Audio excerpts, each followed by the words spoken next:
mostrei aqui agora, para começar a dar uma base para vocês. Ninguém é obrigado a saber nada, vamos sempre lembrar disso. Ah, Caio, eu nunca ouvi falar disso na vida, por isso que eu vim aqui explicar para vocês. Mas vamos lá. Nós vivemos num país que é chamado República Federativa do Brasil. República Federativa do Brasil. O nome do nosso país não é só Brasil. Brasil é o jeito que a gente chama, mas o nosso nome é República Federativa do Brasil. E o que quer dizer essas duas palavras que a gente não está acostumado a falar? República e o Federativo. O que quer dizer isso? A palavra República quer dizer, vem do latim, da junção de duas outras palavras, res e pública. Res quer dizer coisa, e pública vem da ideia de do povo. Então, nós vivemos em um país que seria uma coisa do povo. O que isso quer dizer? Isso não é óbvio? Não, isso não é óbvio. Nosso país, antes de ser república, ele era um império. E só deixou de ser em 1889, 15 de novembro. Desde então, nós somos república. Mas será que nós somos república na prática? Eu deixo isso para vocês pensarem.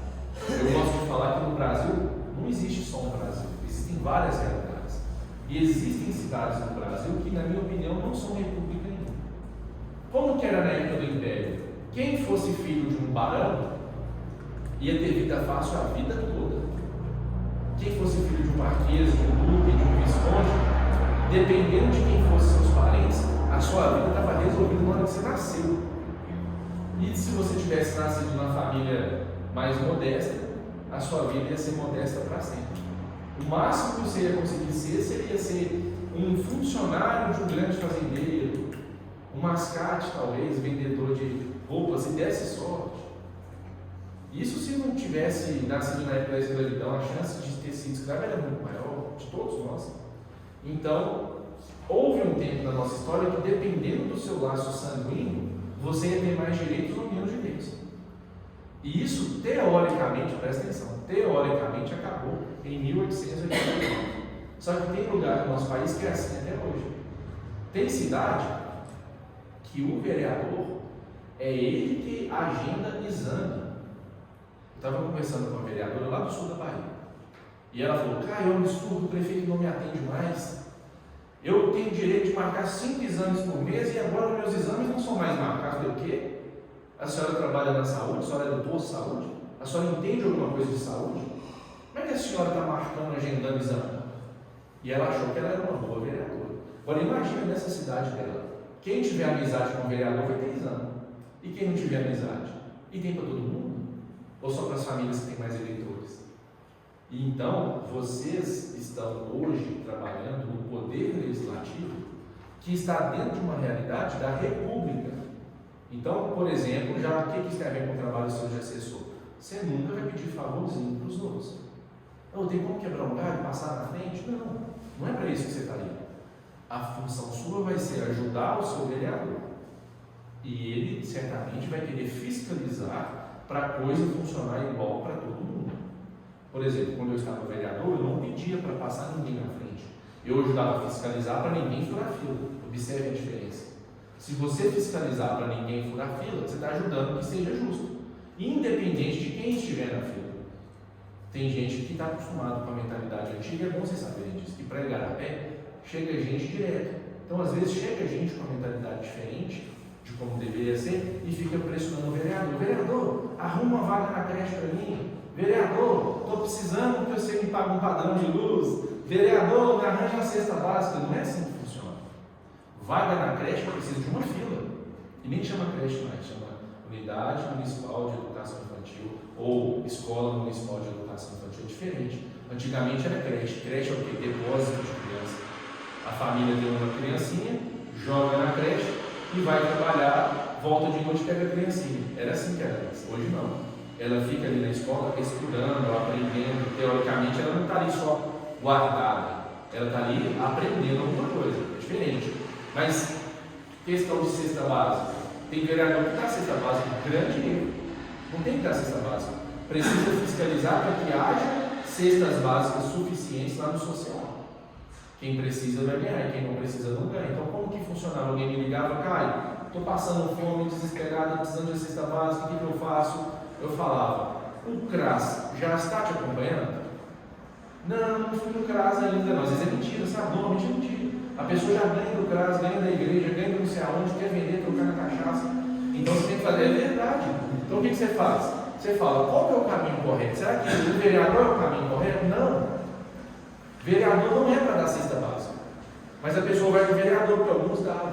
Mas o trabalho do vereador é fiscalizar para a pessoa que precisar ter um lugar para ela ir pedir. E esse lugar é o CRAS, que vai analisar se aquela pessoa realmente precisa, se aquela pessoa já ganhou. Porque não é só dar, lembra aquela história de tem que dar o peixe, mas tem que ensinar a pescar? Não é só dar a cesta básica. O pessoal da ciência social, eles têm estudo para ensinar a pessoa que ela tem que correr atrás de oportunidade. Senão fica fácil, a pessoa ela fica incomodada. Mas estou dando ideias aqui de o papel seu é ajudar o seu chefe. Basicamente isso. Você não pode fazer trabalho de vereador porque você não é vereador. Então você sozinho não pode sair fiscalizando como se fosse vereador. Você pode fiscalizar como um cidadão. E eu vou te dar uma ferramenta aqui. Ó. Antes de tudo, todo mundo é cidadão. E um cidadão pode fazer muita coisa. Então se algum dia você estiver fiscalizando alguma coisa e alguém fala, ih Renato, você nem vereador, você fala, opa, eu sou cidadão. E como cidadão eu tenho o direito de querer saber essas situações. Então é bom. Ô Zé Raimundo, quem que é Zé Raimundo? Você me pergunta essas coisas? Você não é vereador? Mas eu sou cidadão. Eu tenho o direito de procurar saber algumas situações. Isso é importante vocês saberem. Por exemplo, uma coisa que eu fazia muito, eu ia muito lá para a UPA e ficava sentado na recepção lá só à disposição. Chegava lá, conversava com a recepcionista, para garantir que tinha uma recepcionista pelo menos, porque às vezes quando não tem vereador, não tem ninguém, o pessoal ia lá tomar um café e ficava 2 horas no café. Né? Eu pedia licença para poder entrar, conversar com os profissionais, eles me autorizavam, eu não chegava abrindo porta, não era maluco. Eu pedia, eu posso entrar, bater um papo com o pessoal? Pode, deixava. Porque, opa, boa tarde, porque chegou um ponto que eu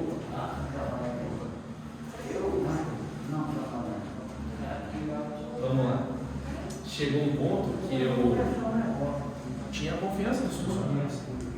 Só você estar ali, por exemplo, eu não era visto como alguém da base, eu era visto como alguém da oposição.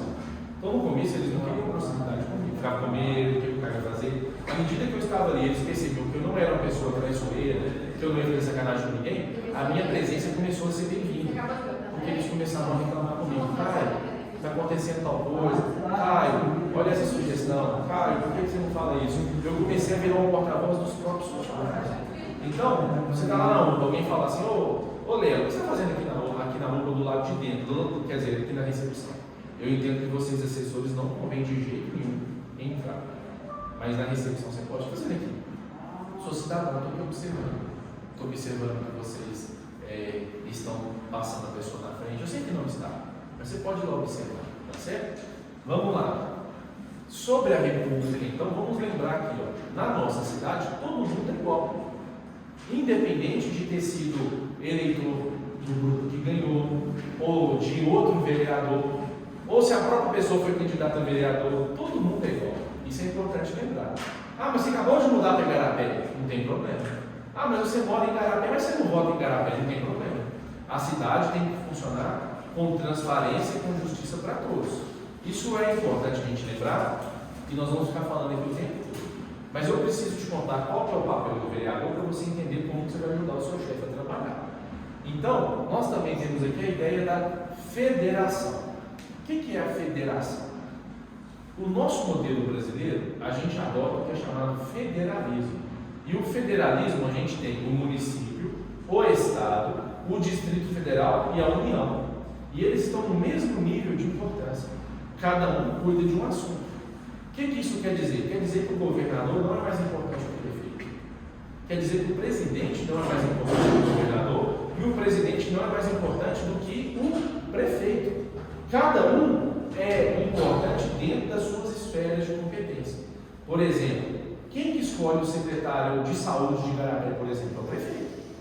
Pode vir um Bolsonaro e falar, ô Arnaldo, não, você tem que pôr aqui, é fulano de tal, tem que pôr Léo. O Arnaldo fala, não, quem manda aqui nesse assunto sou eu. É bom a gente lembrar, por exemplo, o governador pode chegar, Arnaldo, eu queria que você asfaltasse a estrada X. Arnaldo, não, a prioridade nossa aqui é essa aqui agora. Se você mandar dinheiro, eu tenho asfalto. Vai com o nosso dinheiro próprio aqui, eu vou asfaltar que eu achar melhor. E isso é o certo. Da mesma forma que na escola estadual, quem manda no diretor da escola estadual é o governador. O vereador não pode chegar lá na escola de Santa Chiara e falar, eu quero que troque a diretora ou o diretor, não sei quem é.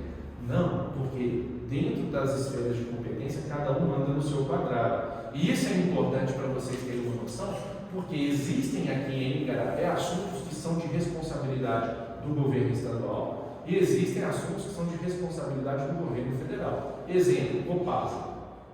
Todo mundo reclama com vocês que demora para abrir, fazer a ligação, né? Que demora para poder ir o caminhão força, não sei o que mais. A Copasa é um assunto do governo estadual, mas ela só está presente em Igarapé porque foi aprovada na Câmara uma época uma concessão. E aí a Copasa passou a ter direito de explorar o serviço de Igarapé por um prazo. Ela pode ser, na verdade, uma concessionária ou uma permissionária. Ela vai ter uma concessão ou uma permissão, mas só porque o Poder Público Municipal autorizou. Então, aquilo que foi estado na Câmara tem que ser exigido. Por exemplo, o ônibus. O ônibus para fora de Igarapé é um assunto que envolve o DER. Só que essa empresa de ônibus ganhou uma licitação. E lá, o povo não reclama com vocês que o ônibus está ruim. Não adianta só falar, não. Isso aí é problema do Estado, está lavando as mãos. Tem que observar lá que nesse contrato que foi feito com a CETOP, que é o contrato, se eu não me engano, 008 de 2008, lá fala que a empresa que presta o serviço de transporte público, ela precisa, por exemplo, cumprir os horários, tem que ter satisfação dos usuários de pelo menos 95%, o ônibus não pode ficar quebrando, tomando multa, tem isso tudo escrito. E aí vocês podem começar a estudar esse tipo de coisa para cobrar. Mas eu vou dar uma boa notícia para vocês. Como eu estive vereador aqui, eu sei de algumas coisas.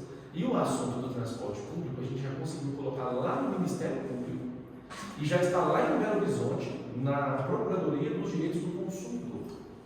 Então, se vocês quiserem brigar com o assunto do transporte público, não precisa começar no